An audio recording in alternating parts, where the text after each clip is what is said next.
And so I wanted to bring this back to all of you guys that I learned in Jairek Robbins Mastermind. It was so cool.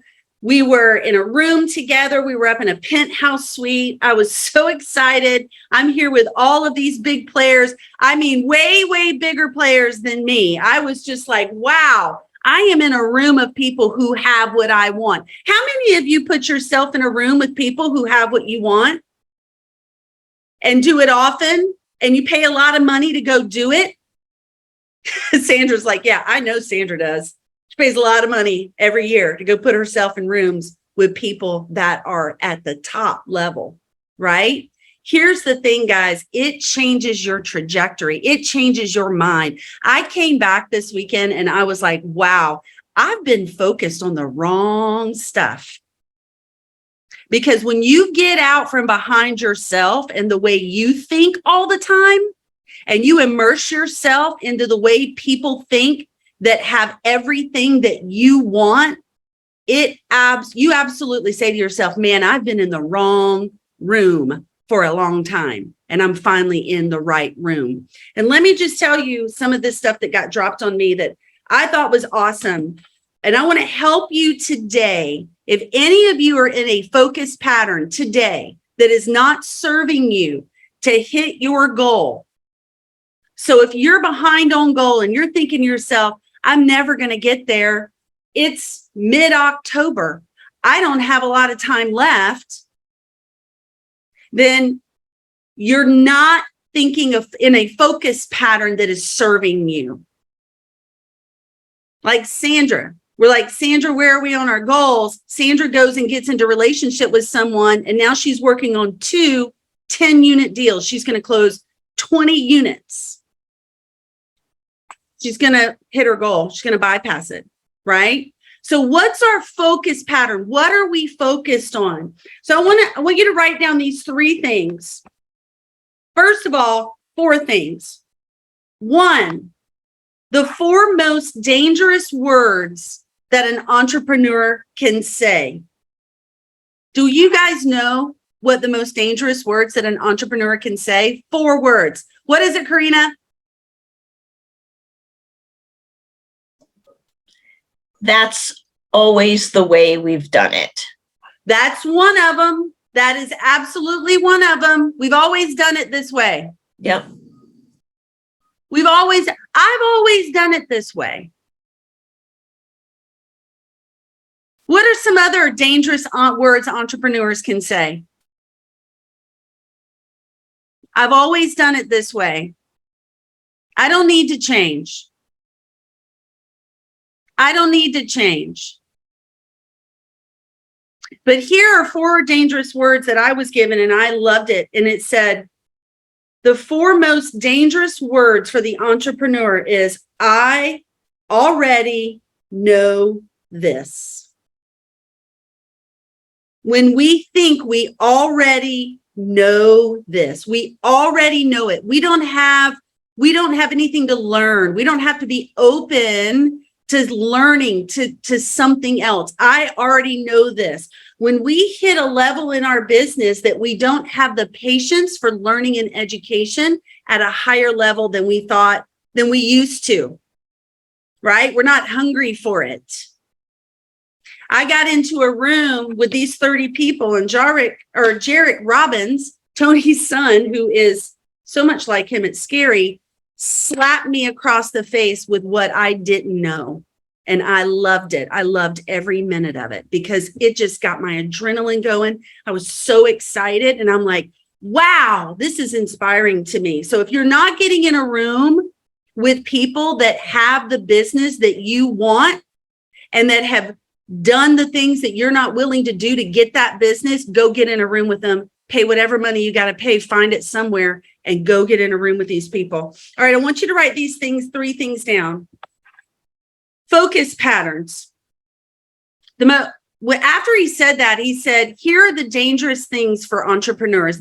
When you see your business, when your business had a meteoric rise, and then it starts leveling off and maybe kind of going down and up and down and up. How many of you are there? How many of you had a meteoric rise to your business? And now it's kind of starting to level off, and you've done things, and maybe you might be back at where you were 2 years ago, but where you were last year, you're just not hitting it. Nico says me. Nico, thank you for being honest, honey. I love you so much. That's why we're in business together, you and I. Yes, when you're tapering like this, we get into some negative focus patterns. So I want you to write these down. I want you to write these questions down. 1, do I focus on things I have or don't have? Do I focus on things that I have or on things that I don't have? You don't have to, I'm not going to ask you to give me the answer, but I want you to be really honest with yourself. Do I focus on things that I have or the things that I don't have? And I'll tell you, one of the folks that I listened to this week, he was born with no arms and no legs, and he is absolutely the most unbelievable human I have ever seen. And the doctors told his parents he's got a 30% chance to live and a 70% chance not to live. And you know what he said? And I totally just started bawling. He said, my parents chose to focus on the 30% that I was going to live. They chose to focus on the 30%, not the 70%. So let me ask you, are you focusing on things that you don't have or the things that you have? Are you on social media looking what everybody else has and aspiring to get to where they are through the way that they're getting there? Or why are they there? Why can't I be there? Why don't I have this? They have this. Why aren't I as good on videos? They're so much better. Are you focusing on what you don't have or what you have? And I will tell you that in that room, when I got really honest with myself, there are things I focus on that I don't have, instead of focusing on what I have. And what I have inside of me to share with people is way more powerful than what I don't have. And you have it too. Second thing, do I focus on things I can control or can't control? Do I focus on things I can control or can't control? So this guy I was listening to with no arms and no legs, who is a huge public speaker, who has written books, who's a millionaire, multimillionaire, not even 30 years old. Do you think, I asked myself, I was like, gosh, this is a guy who definitely doesn't focus on what he can't control, because there's so much he can't control. He has to only focus on what's within his control. So think about it. Whenever you get into a situation where you get frustrated, are you focused on what's outside of you control? Or are you saying to yourself, okay, what in this situation can I control? And let go of everything else. Here's one of the things he said, and I love this. My success is directly associated to how much chaos I can stand. How many of us say, oh, when things settle down, I'll be able to do this. When things calm down, I'll be able to do this. When I'm not so busy, I'll be able to do this. Right? But guys, if you can't do it in the midst of the chaos, you will continue to stay right where you are, because in this business, is it ever not chaotic?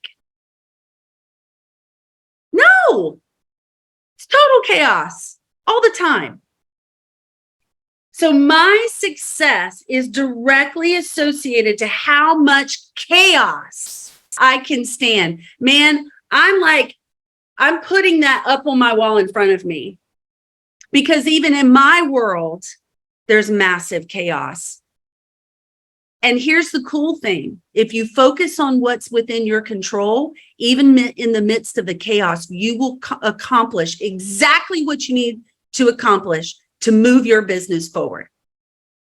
If you're behind goal right now, you'll say to yourself, what can I do to hit my target? There is a lot of things that you can do. Is what are you willing to do? Has that hit home with anybody? There's a lot of stuff we can do to hit our goals. It's what are we willing to say no to say yes to the activities to hit the goal? What are we willing to say yes to? And what are we willing to take action on?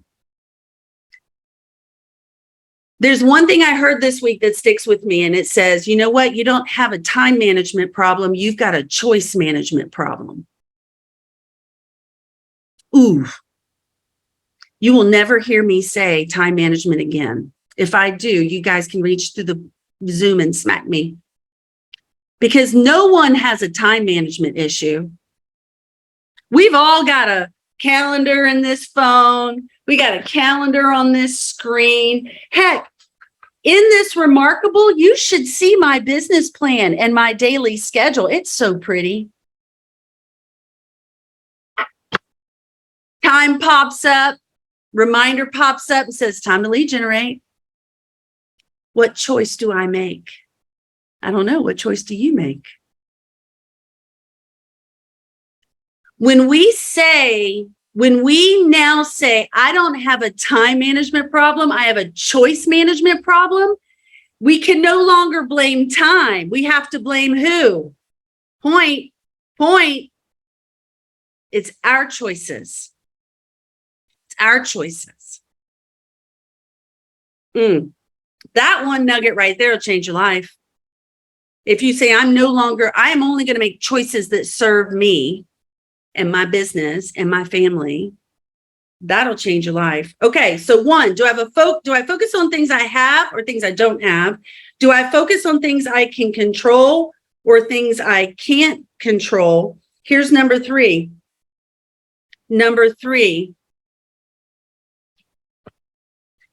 Do I focus on the past, the present, or the future? Do I focus more on the past, the present, or the future? So focusing on the past, we all know what that does to us, right? Do we know what focusing on the past does to us? It keeps us in a failure loop.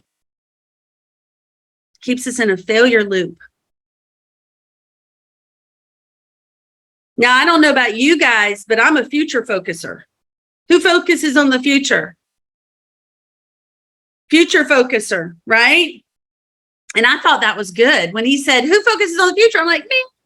I'm an entrepreneur. I'm focusing on the future. I'm like, focus future. But here's the thing. He's like, how much do you miss in the present because you are so focused on the future? And I thought to myself, whoa. It's great to have plans for the future, but we must focus on the present. And that goes right down to our database. How many of you are focused on the present day to focus on your DTD2, to focus on your database? Or are you out there churning, trying to get business for the future, which there's not a problem with that. But when we focus on the future only or on the past only, we miss what's right here in front of us, the opportunity that's right in front of us today. So if we want to change our future, listen to this. If we want to change our future, we have to focus on the present, on today, on what we do today. Talk to 20 people today about real estate. Update your database. Look at your numbers. What are you going to do today to change your future? How about that? Because when we're constantly focusing on our future plans, we make a lot of plans that we never execute because we don't focus on what we need to do today. Am I speaking to anybody? Please raise your hand. Is it just me? Right? Raise your digital hand. Yes, thank you, Nico.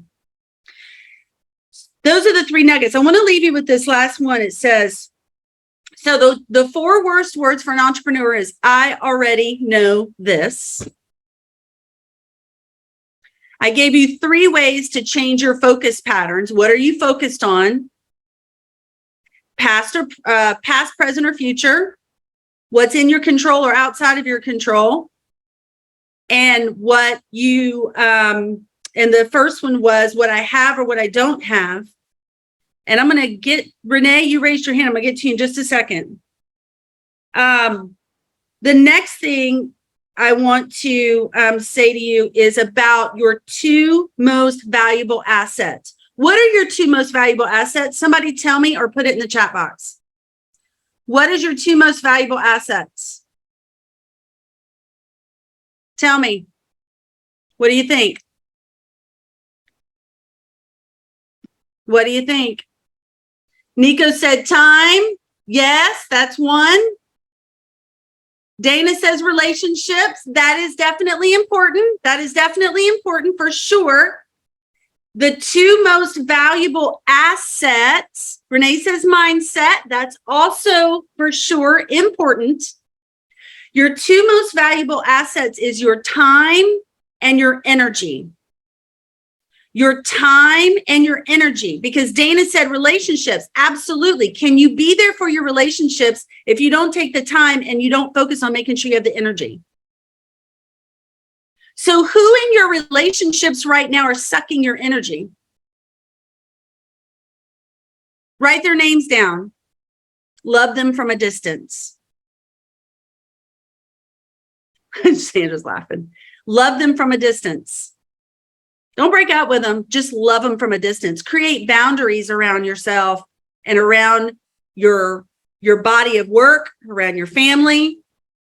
But those people that are sucking you dry at a distance. So time, energy, mindset. Renee said mindset. Absolutely. So if you focus on your energy first thing in the morning, positive energy, your fitness, eating the right foods, making sure you pray or meditate in the morning, getting your mindset in the right spot. You need energy to focus on your mindset, but you need the time to focus on all of it.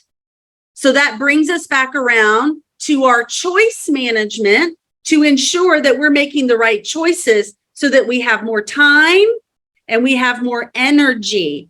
And Nico said journaling. Yes, journaling is huge. Journaling is huge. And we journal all the time. How many of you text? Okay. So how many of you text complaints? And how many of you text positivity? We journal all the time, just so you know. All right, we got 60 seconds left. Renee, go ahead. No, that was just a delayed raising my hand. That's all. That was a delayed raising your hand. Okay, I love it. All right, has this been helpful today, guys? All right, we have 2.5 months left. Where there's a will, there is a way. What will you take action on in the present day to have a different outcome by December 31st? If you've given up or if you've become complacent, journal about that and ask yourself why. What's happening in your mindset? What's happening in your mindset?